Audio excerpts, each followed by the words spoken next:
Here's Jason, decked out Yep. in Mets gear.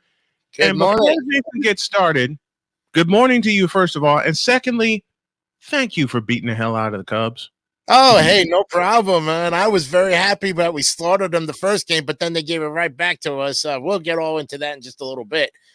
But I sent you my promo for yesterday, but you didn't put it up. So I didn't get a chance to. I didn't get a chance to put it up. I I made you did that. not get. I did. I Yeah. told you I was in bed all day yesterday. I didn't know that. I had no idea. I didn't say anything to you, so I apologize. That's okay. You ever go through? We were talking about this at the top of the show. You ever go Yeah. through a weekend where you are just hurting all Mhm. over at the end of it? You're tired and all you want to do is sleep. You don't want to eat. You don't want to drink. You don't even You want to don't go to want the to bathroom. do nothing. No, and you got to force yourself. How do I say it? You don't want to do nothing. Nothing in. Yeah. Like I said, that Okay, was me after coming back from New Hampshire Saturday and that was afternoon, me Saturday coming night. from northern Indiana, and boy did I pay for it. Mhm. All right, let's talk some baseball. And you Mets went From 4-6 on your recent road trip. From the Stretch, brought to you by SeatGeek. Use the code Snowman Multimedia for $20 off of your first order. All right, talk to me about these Mets. 4-6 on the road trip. I'm very impressed considering, but there is one sour note that we have to get, and we have to take a segment of my segment to talk about this. This foreign substance abuse is ridiculous. This is the third Met now to have been accused of it. Now Edwin Diaz faces a 10-game suspension, and I tell you, the whole thing about this foreign substance stuff is it's all bullpen has been approved prior to the game. They all use the same damn rosin that the gymnasts use on their hands when they go and grip when they're going out to perform on the high bar or the pommel horse or whatever the situation. It's damn right. How is it a foreign substance? Give me a break. I think it's once again. I think the Mets are just being targeted, considering the fact that we're having a bad as it is, and you want to just rub it in our faces even more. Max Scherzer, Drew Smith, now Edwin Diaz. In a 3-year period, none of this never happened. Sometime before this, but it's now becoming a major issue. And I'm getting to the point where I'm looking at it, and Diaz is right. He's saying, I use the same thing that's always there. And you should wash your hands first, then apply a little dirt like he does. Dirt is a foreign substance? When the hell did dirt become a foreign substance? Dirt with rosin is what you need. Come on. To get a proper grip on the ball. Exactly. To get a proper grip on I do believe the Mets are being targeted. I really do. And I have two reasons for this theory. One, they're doing well. They're making a move in the division. That's right. And two, because they see that, and the narrative to me is they want the Atlanta Braves to win the division. The Mets are being targeted. Yeah, but go after the Phillies then. The Phillies are the ones that are already over 50 games won. So I don't know who in their right mind is thinking that the Braves have to win the division. And I've said this a couple of weeks ago when we first started this whole thing. You Braves fans, you got Philadelphia to contend with, not the Mets, and not the Nationals, and not the Marlins. It's Philly, Philly, Philly. And I'm going to say it because when we had this whole thing about the London thing, right? And I said that the Mets don't deserve to go to London based on their record. I was dead out serious about that, as I am on everything else, pretty much. And you're right. Only the best teams deserve to go to London or anywhere outside of the country. Mexico, if they want to play in Japan, go right ahead. But it should be the two best teams. Yeah, don't send the teams that barely can't even make 20 games winning just because you want to see some different teams go out there. But you already know why. Television ratings. Exactly. You already know why. It's television ratings. It's going to go down to name brand marketing. If you no matter how good if you ain't got the name brand marketing, you ain't going anywhere outside the States. That's right. Right. That's as good as you can get it. But again, we go back to this whole situation where 10-game suspension, and they got to face the Yankees today and tomorrow. And we're on the 1-game winning streak, but this is gonna be a controversy now for the Mets. I mean, who do we put in there that can close us out? I mean, Diaz is struggling as he is, and now you're giving him a 10-game suspension. He might as well just fold it up again this year because the man's being targeted. And I don't want to see that. I know. I know there are huge Diaz fans out there. I'm a big Diaz fan. I love his 100-mile-an-hour fastball. I don't think there's any man who can touch that 100 miles an hour for what it is. But, you know, and even if he was a starting pitcher, he'd probably get the same treatment, even though he's a reliever. It doesn't matter. You're targeted. You're a Mets player. You're targeted. Alonso, the same thing. Polar Bear's been targeted for the trade deadline. Yeah, I think it's also a matter of like just overcorrection.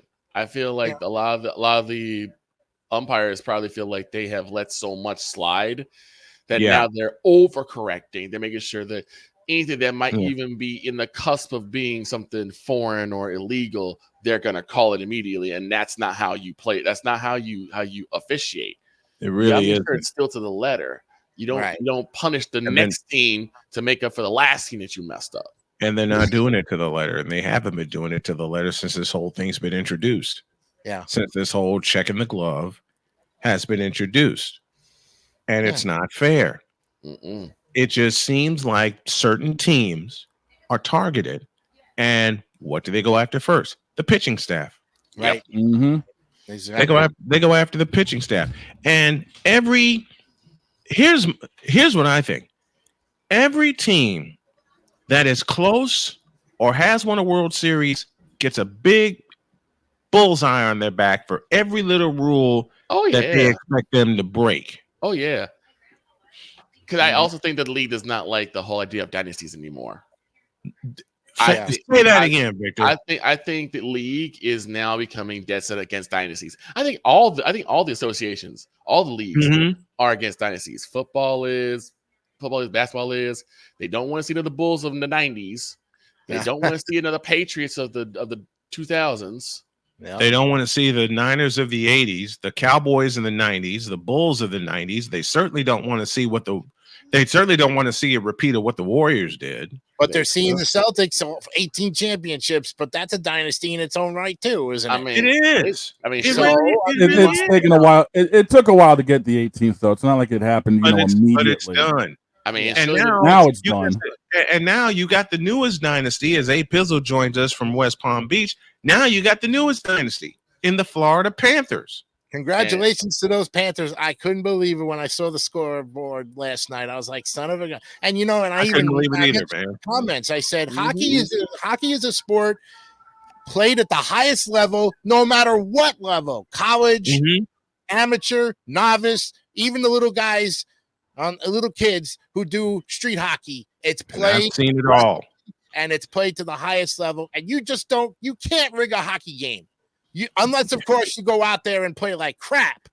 But then that's your own fault and not the team. You can't fault one guy. You got to fault the entire team. And there's no one guy out there that's going to be the star of the show, unless, of course, you got like a Mario Lemieux or maybe a Stephane Richer or Patrick Kane or Jonathan Taves or a Patrick Roy, for that matter, who was the most dominating goaltender. My God, Dominic Hasek. Listen, feed me the Dominator. Feed me the Dominator. Listen, Dominic Hasek. Is the only player to win the Conn Smythe Trophy 3 times. Okay, I'd say this to a lot of so-called hockey fans, and I'm using a lot of air quotes today because of some of the people I ran into over the weekend. I said, no, you can't tell me Patrick Roy won the Conn Smythe 3 times. Oh, yeah, look who you're messing with. And I showed him. Now back to baseball. They certainly do not want to see. You know what? Let me change my sentence. They don't want to see a dynasty in baseball unless it's the team that the Mets are facing this week. And I don't want to say their name and say it and jinx it. But see, the Subway Series is always a great series, and the Mets have had the Yankees number no matter what. And I think it's just intimidation amongst Bronx versus Queens. I mean, it's and you've got Mets fans, you got Yankees fans going to Citi Field, Mets fans going to Yankee stadium. It's a great time for feasting and festivities, and they're all going to get fattened up on hot dogs, sausages, and soda, beer. And how can you not? How can you not? I mean, and it's not even 4th of July yet. Nope. It's not even 4th of July, and we're already seeing that situation, the intense moment. But you take this situation with the Diaz thing, and it completely destroys everything that we've loved about baseball. Well, that was the team I was referring to when I was talking about dynasties. I mean, everyone's pretty much knowing, even got sick of the Yankees dynasty. Oh yeah, the Yankees have had. Oh, who didn't? Oh, yeah. Come on, who didn't, man? Red Sox fan here. I was already sick of it after it happened one time. I was gonna say I didn't want to make the dog. I tried not to make the dog cuss since he decided to throw a bomb earlier. You know, those Red Sox fans are so sick of hearing about the Yankees dynasty. Oh, I'm certain of it. And I know. 27 rings. Yeah, how many of those rings did you buy? You sons wait a minute. Wait a minute. Let me tell Jason the story of what happened to me November 3rd of 2016. It was Game 7 between the Scrubs and the Indians. I made a phone call I called Victor, and Victor said, "What are you doing tonight?" I said, "Hiding." And Victor goes, "Why are you hiding?"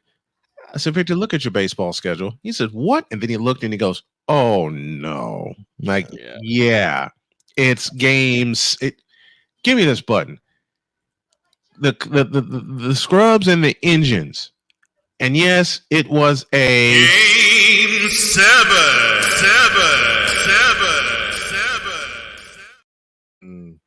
In November. November 3rd. No doubt. I mean, I called a pizza place down the way from me in LaPorte, Indiana. They recognized my voice and they said, "Snowman, what do you need?" Food. Lots of it. Because I'm not leaving the house. And he goes, and the guy that took my order says, "You sound like you're not coming out of the house for a while. How much am I sitting on?" "Oh, $30. Add another 10 and surprise me." He said, "What?" I said, I am dead ass serious. Yeah. He called me back. He hung up, called me back, and he said, "Get your ass down here. We got something for you." I hop in, take off, down to Marco's. He handed me about 4 boxes, and his next sentence was, "It's on the house." Huh?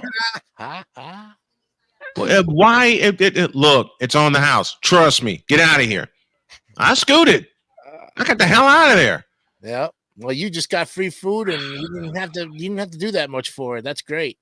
Yeah, I had to suffer through free food. You know, I had to suffer. I'm glad I didn't have television at the time. Yeah. Okay, because the TV was hooked up to my computer. Thank God. Because if I would have if I heard it, I listened to the game. I listened to Tom Hamilton and how excited he got for the Indians when they tied the score. Get to the 10th inning. There's a rain delay. I'm thinking, okay, I'm going to sleep. I don't care who wins. But I was prepared the next show to say, "Congratulations, Cleveland Indians." And y'all know I'm a White Sox fan, so I hate the Cleveland Indians. Okay? I absolutely despise the Cleveland Indians. The only team I hate more than the Cleveland Indians is the team they were playing in the World Series that year. Something in my body said, "Wake up," because something crazy is going to happen. I turn on the radio, and it's 8-6 Cubs in the bottom of the 10th. Cleveland gets a run, 8-7, tying run on base, and I'm praying, like, please somebody do something. Nope. Then the last out was recorded. Seal the deal, my friend. Seal the deal. Every Cub fan that lived around me within a 1-mile radius was shooting off their guns. Yep. They were shooting off fireworks. The curse of the Billy Goat is over. Yes. Not for me, it wasn't, damn it. Because I had to deal with these people. I had to deal with these people. 108 some odd seasons of who gives a flying they're the Cubs. The Billy Goat got sliced and slaughtered that year when the Cubs finally broke the curse. The Cubs deserve it. Yeah, the Cubs deserved to have lamb that night, and they sure as heck had goat meat for it, and we had gyros and everything else. Goat meat, goat cheese, and they were offering free. They were offering free gyros all around LaPorte County. I believe it so. I would doubt that. Of course, me being a foodie, I took advantage of it. Of course you did. Why the hell not?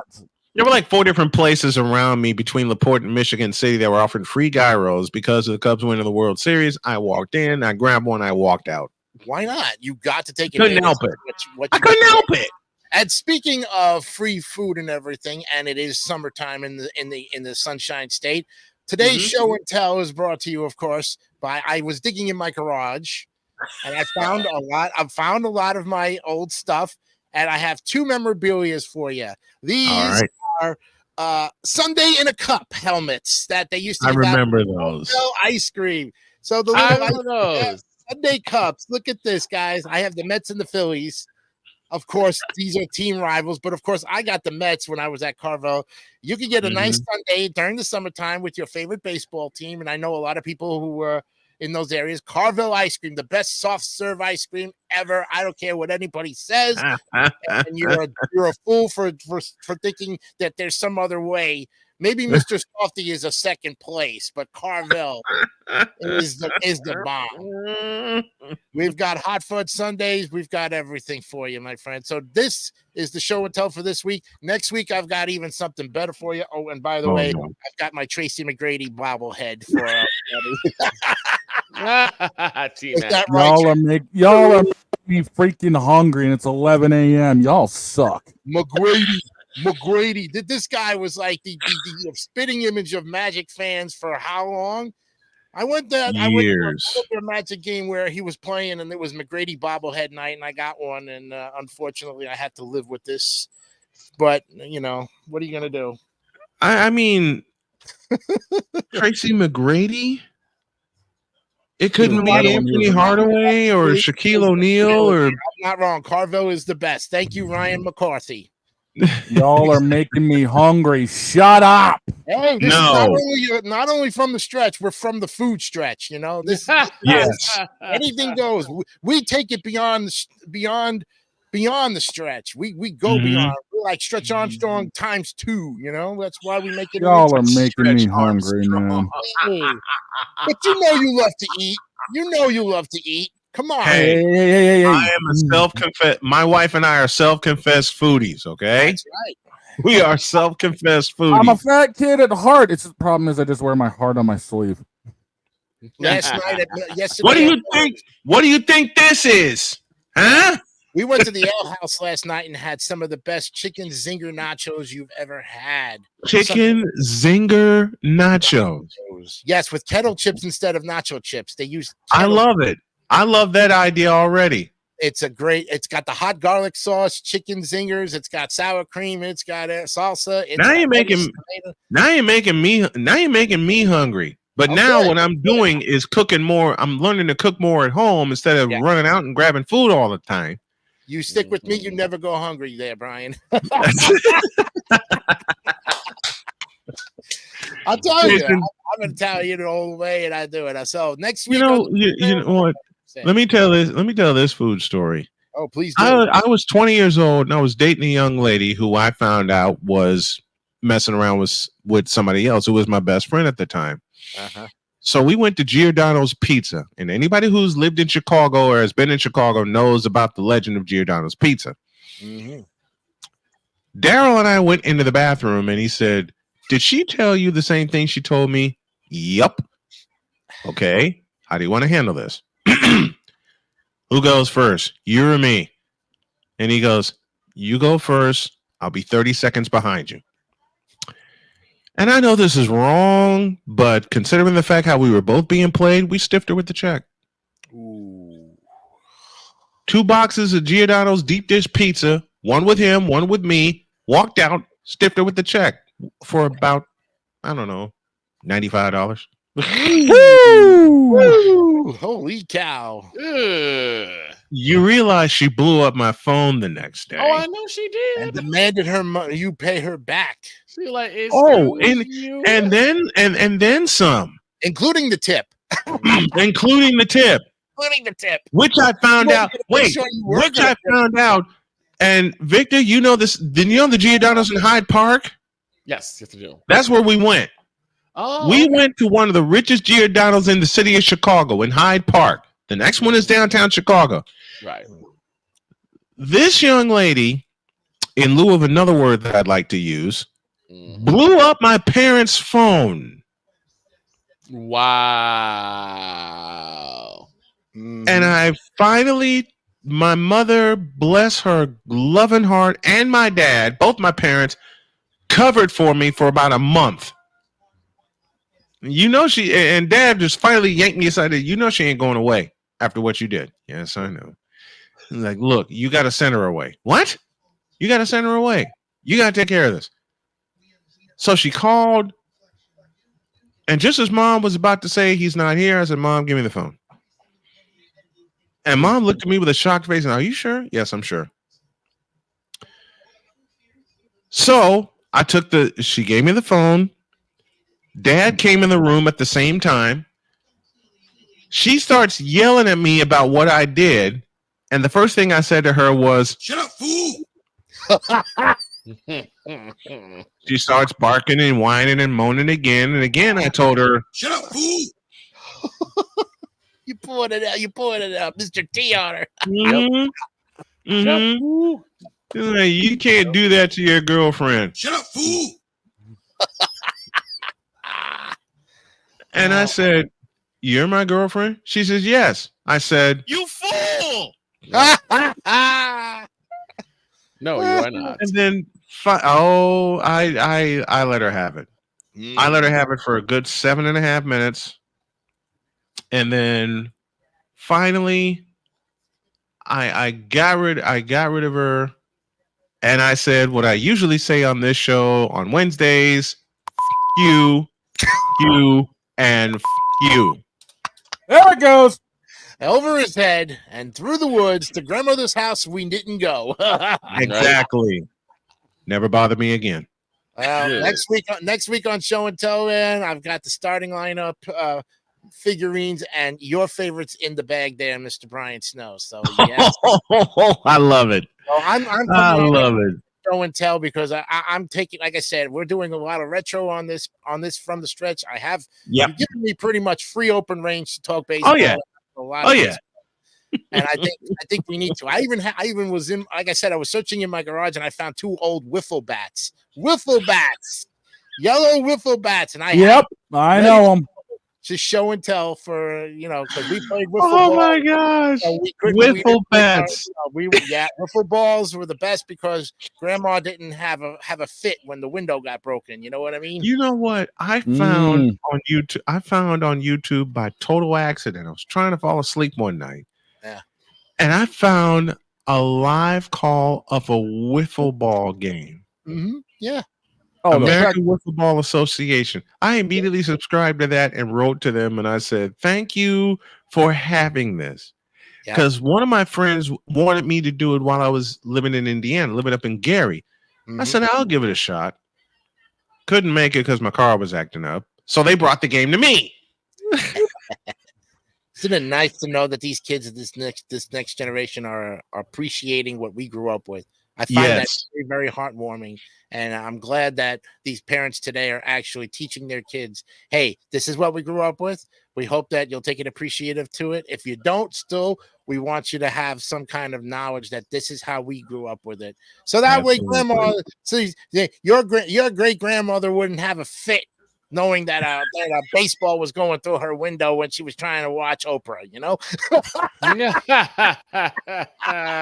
Man, get out of here. Jason DeCanio joining us. Show and tell next week, and I may have something of my own for my beautiful wife. Do that. We'll see you all next week. We'll definitely do show and tell next week. Thank you, brother. Appreciate you. Take care.